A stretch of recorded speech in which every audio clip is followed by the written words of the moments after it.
Welcome to Nick's Pro Rugby today. We're counting down the top 10 Springbok Loosehead Props since 1990, the men who formed the foundation of South Africa's formidable scrum. We'll cover legends of the past, fan favourites, and the modern giants who have dominated at both domestic and international levels. From Gary Pagel to Ox Nché, we'll highlight their careers, key strengths, and what made them so impactful on the field. Stay tuned as we explore these incredible players and discover what makes a world-class loosehead prop in Springbok rugby. For the Springboks, Pagel's biggest moment came in the 1995 Rugby World Cup. He made his debut in that tournament and famously came off the bench in the final, replacing Barley Swart and finishing the entire match, including extra time. Imagine making your mark by scrumming for a world title. That's Gary in a nutshell.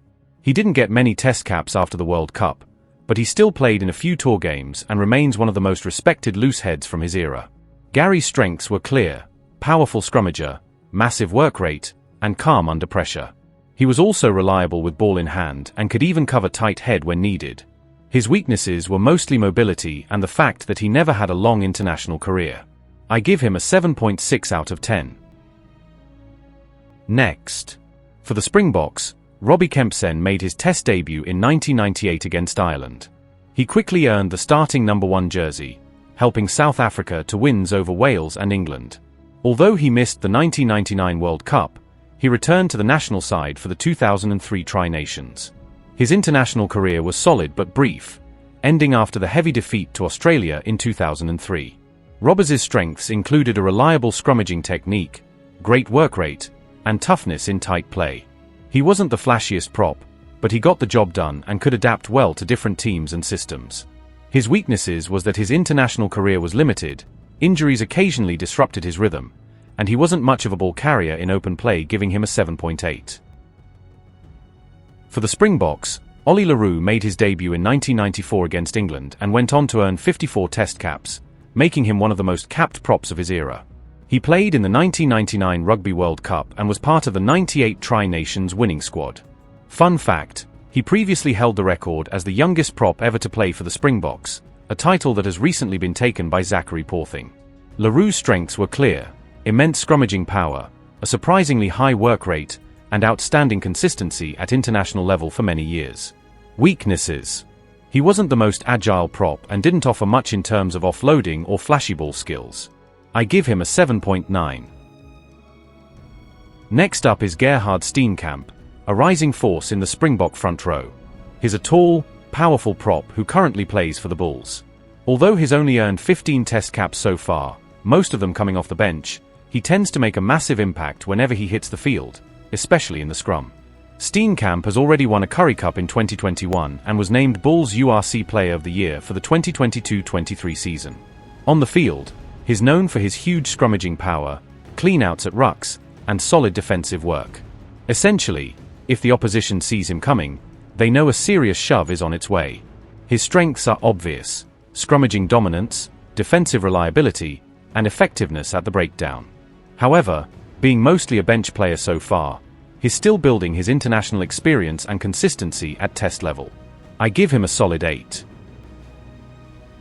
Coenie Oosthuizen made his test debut on the 9th of June, 2012 against England in Durban. He later signed with the Sharks for Super Rugby in 2016 and then joined Sale Sharks in 2019 for a 3-year stint in England. Along the way, he also featured for South Africa A against the England Saxons in 2016. Oosthuizen's strengths are easy to spot: strong ball carrying ability, high work rate around the field, and a knack for scoring tries for a prop. The downside: he has often struggled against technically sharp scrummagers and isn't the most dominant set-piece specialist. I give him a 8.1. Steenekamp made his Springbok debut in late 2004 against Scotland and started to cement his place during the 2005 Tri-Nations, especially after a strong showing against the Wallabies at Ellis Park. Unfortunately, a broken hand slowed his international career for a while, and injuries kept him sidelined over the next couple of years. He made a strong comeback and was selected for the 2007 Rugby World Cup, helping South Africa to victory. Steenekamp's excellence continued, earning him South African Player of the Year in 2010, and he played all 5 matches for the Springboks at the 2011 Rugby World Cup. His strengths: scrummaging dominance, raw power, and consistency in big matches. He also contributed effectively in open play and had a knack for performing when it mattered most. Weaknesses. Injuries disrupted his international career, and occasionally his mobility around the park could be limited.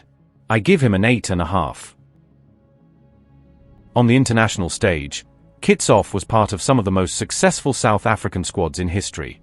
He played in the 2019 and 2023 Rugby World Cups, winning both, and was part of the victorious 2019 Rugby Championship and 2021 British and Irish Lions series. Known for his scrummaging dominance, incredible work rate, and leadership, he has been a cornerstone of the Springbok front row for over a decade. His strengths. Kitshoff is a scrummaging machine, strong in defense, and a leader on and off the field. And his weaknesses. Injuries hampered parts of his career, and he had to retire early due to a serious neck injury, giving him a 8.8. The Beast made his Springbok debut in June 2008 against Wales. Initially a reserve, he quickly made an impact and soon became a regular starter for the Springboks in Tri-Nations tests. A standout moment came during the 2009 British and Irish Lions tour, where he dominated veteran prop Phil Vickery in the first test, earning a Man of the Match award. He went on to achieve 117 test caps, played multiple uncapped games for the Springboks, and holds the record for most Super Rugby caps by a South African with 160 appearances. Despite some setbacks, including a neck injury in 2018, Beast's career highlights include winning the 2019 Rugby World Cup, where his scrummaging in the final was described as destructive, helping South Africa dominate at the set piece. His strengths are clear: scrummaging power, durability, and consistency at the top level. And weaknesses. He occasionally conceded penalties in the scrum and had a few inconsistent performances early in his international career. I give Beast a 9.1. Next we have Ox Nché, one of South Africa's modern scrummaging monsters. Nché has become a key figure in the Springbok front row, known for his immense scrummaging power, strong defensive work, and ability to dominate at the set piece. How do you scrum against someone with no neck? He has steadily grown into one of the most reliable and feared looseheads in world rugby. Going to his strengths: raw power in the scrum, physicality around the field, and a high work rate. And then any weaknesses. As a relatively younger prop compared to some veterans, he's still developing consistency and experience at the very highest level in big pressure games. I give him a 9.3. Du Randt became a key member of the Springboks throughout the 90s, earning recognition as the best loosehead of all time by Rugby World magazine in 1999. Injuries in 2000 sidelined him for nearly 3 years, but his legendary comeback began in 2003 with the Free State Cheetahs. In 2004, coach Jake White recalled him to the Springboks, where he helped the team win the Tri-Nations and was part of the IRB World Team of the Year. Despite criticism about his age, Du Randt played a pivotal role in the 2007 Rugby World Cup, starting all 80 minutes in the final as South Africa defeated England 15-6, giving him the unique achievement of winning World Cups 12 years apart. He retired as one of South Africa's most capped forwards and later contributed as a scrum coach for the Free State Cheetahs and Springboks. Strengths. Du Randt was a scrummaging monster, incredibly powerful in close quarters, and a natural leader on the field. Weaknesses. Injuries cost him key years, and at times his mobility could be limited. But his impact and longevity make him a true legend, giving him a 9.7. Alright, that wraps up our top 10 Springbok Loosehead props since 1990. This video is just the beginning of our Springbok series, so don't miss the next one where we'll dive into the top 10 Springbok hookers. It's going to be just as epic.